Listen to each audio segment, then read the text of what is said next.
Brent Petty, a financial advisor with Northwest Capital Management, is here, and he has some books, Drew, that will help us kind of teach the kids how to be financially sound when they do reach our age. He comes with books in hand, as a matter of yes. fact. Yes, and you know, this is this sort of coaching parents through the process, Brent? Yeah, earlier in the last month, we talked more about books that kids would want to have read to them. This is more books for parents. Different stages along, like more handbooks, and most of them have a central theme about talking about money with your kids and this example here, raising financially fit kids. Boy, that sounds nice. It is, and this book in particular has some real nice how-tos. It's more of a guide and user manual, if you will, and how to talk to your kids. There's some neat tricks in there about fortune cookie messages for younger kids, and then how to email and leave notes on the mirror for your kids as they get into adolescence age.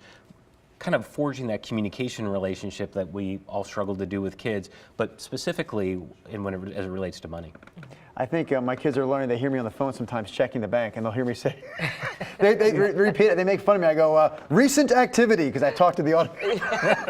Oh, Dad's talking to the bank. He said recent activity. What other books do you suggest? This particular one, Make Your Kid a Financial Genius. Actually, out of the three, this is one that I would highly recommend. Okay. And it talks about and gives you a step-by-step guide and how to do different tactics and discussions and activities with your kids at different age groups, preschool, regular grade school age, high school, college, and then adolescence.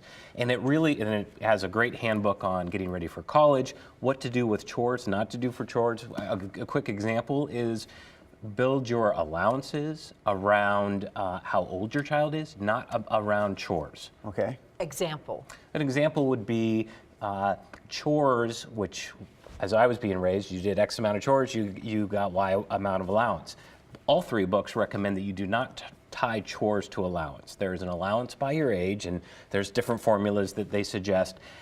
Chores are part of being a productive member of the family, and it can be what they highlight is when you tie specific chores to money, they don't understand that there's all in, and you can have some disgruntlement. Yeah, you clear the table just because you're part of the family, That's right. not because you're getting paid for it. There was something on the back of that book that I found eye-opening. Your kids' basic money habits are formed by the age of 7. Oh, that's frightening.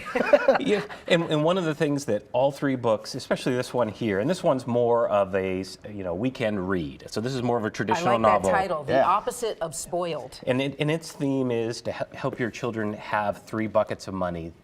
A bucket of money where they will spend now, a bucket of money that they'll save for later, and more importantly, one that they will give to people in need, and start that early on. And all three books have this central theme, which I think is important. We are a much more progressive society than we were 50 years ago.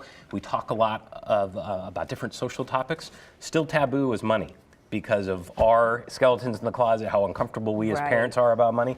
But it's one thing that if you have kids that are financially secure and comfortable, they're going to be more healthy, productive, and safe in the future. Brent Petty with Capital Management, Northwest Capital Management, we thank you for coming by today. Great advice.